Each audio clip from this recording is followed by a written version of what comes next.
Welcome back to another episode of Out Loud Geek, where we discuss news and views about pop culture, science fiction, fantasy, food, cooking, the outdoors, and more. It's time, once again, for those egocentric attention whores, Harry and Meghan.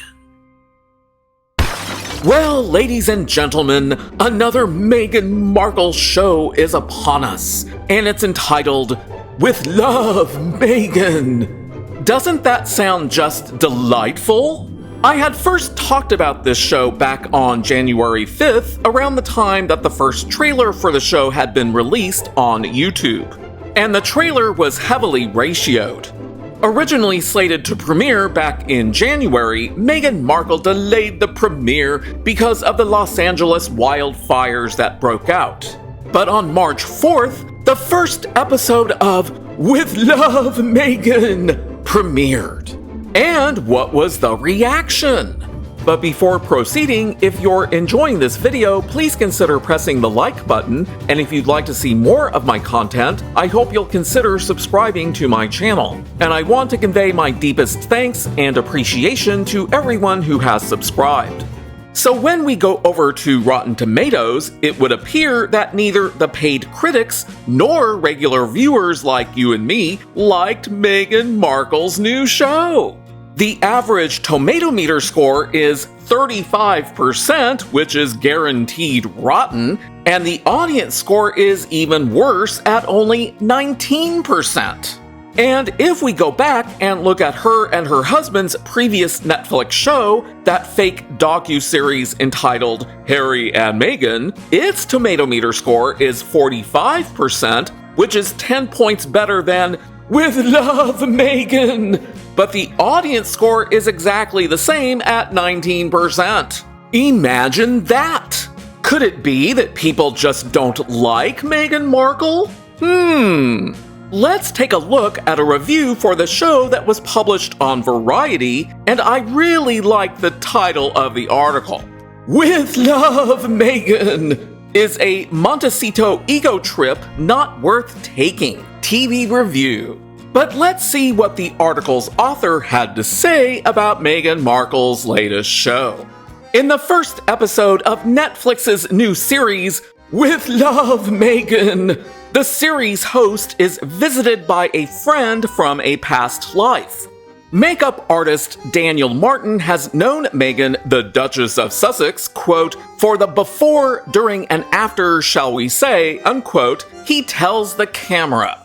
In other words, he's been around since she was simply the television actress Meghan Markle, a name she later tells guest Mindy Kaling she no longer uses, before the media circus that attended her wedding to Prince Harry and their subsequent break from the royal family, up to the present day in her life in glam exile in Montecito.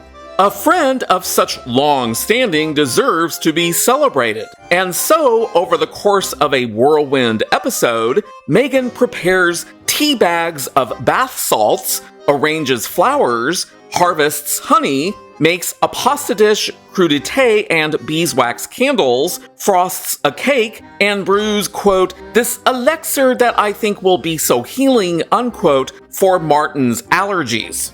So apparently Meghan Markle is now a self-appointed herbalist. Who knew? But I'm not sure that I would be willing to take medical advice or an unproven treatment made by the likes of Meghan Markle. The grind for a star for whom this show may represent a last stand at holding onto her place in the public eye never stops. And yet all of this effort is carried across in an on-camera attitude that resembles Meghan's on-camera wardrobe, well-tailored and beige. If you watched my January video talking about the show's trailer, beige was brought up in that. In the first episode, Meghan, less than adept at speaking on her feet, tries out seemingly endless repetitions of the 1.5 entendre, quote, let's get some honey, honey, unquote. She reaches for a we get it metaphor about how the cake she frosts might not be appreciated for its exterior until one discovers the wealth of filling within. Doesn't that sound just tantalizing, folks? Does this make you want to run over to your TV set to watch the show? To be honest, it's having the opposite effect on me. And she's fleetingly haunted by the spirit of "it's a good thing" domestic doyenne Martha Stewart, a figure who, vastly more than any of Meghan's royal in-laws, looms over these proceedings, while picking berries, telling the camera, quote, "the sweetness of this fruit is a real thing," unquote. You know, folks, it's entirely possible that watching this show might be tantamount to having to run to the bathroom to throw up. When her old friend remarks that the peas Meghan serves are particularly beautiful, quote, "like green pearls," unquote, in other words, you know, peas, one senses that in him, Meghan has found a kindred spirit. That's because "With Love, Meghan" exists as a sort of celebration of all things Duchess of Sussex, and as with her past media outings, no amount of praise seems to be enough. Each episode features a jumbled timeline whereby Meghan hosts a friend of hers, famous or not, then jumps back in time to show how she prepared the food or the tablescape. Then, back in the present, she once again recaps what we just saw, so that the guest may marvel at Meghan's ingenuity. All play along. Many guests are Meghan's real-life friends, but some lay it on thicker than others. Kaling recalls receiving a jar of preserves from Meghan's brand American Riviera Orchard, which was entirely retooled before its new launch under the name As Ever, which sounds like something that a 1980s Valley girl would say. Those preserves, Kaling says, represented, quote, "probably one of the most glamorous moments of my life," unquote. Apparently more glamorous than her awful Scooby-Doo-less animated series Velma that was completely rejected by critics and viewers, much like Meghan Markle's new show. Are we seeing a theme here, folks? To get to visit Meghan's serene, unruffled world represents a sort of Fantasyland moment for her guests, not least because, as Meghan indicates, the show is not in fact shot in her home, but in a house provided for the purpose, raising the question of what this show, billed as a look into Meghan's homemaking style, is even about. Imagine that! Quote, "I feel like this is all fake," unquote, Meghan's makeup artist friend tells her as they gaze out on a mountain vista after a jam-packed day of little projects. He said a mouthful. Meghan's particular sensibility, a clean and traditional meets modern mélange, runs up against the limits of having to fill 8 long episodes with only a certain number of new ideas. And so, through repetition, Meghan's quirks come to seem like affectations, from the multiple times she remarks on the beauty of an egg yolk to her dedication to placing edible flowers on just about any consumable. Remember, folks, according to Meghan Markle, you must have lots of edible flowers. Amazingly, folks, I was never once compelled to use any edible flowers in any of my own cooking videos. This show follows in the wake of various other Meghan-branded projects, from the upbeat podcast archetypes to the revealing Netflix docuseries Harry and Meghan, that have failed to connect. The podcast was perhaps too vague, while the targeted and tactical approach of the docuseries left viewers wondering whether Meghan had anything specific to say not rooted in her experience of the royal family.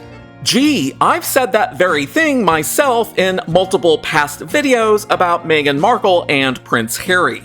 "With love, Meghan" makes that answer seem further away, as its star seems unwilling to step outside the role of a perpetual A student.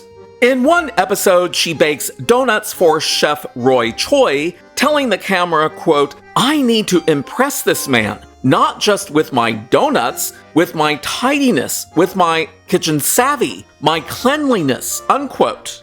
You know, maybe that's why they didn't want to shoot this pathetic series in Meghan and Harry's own home.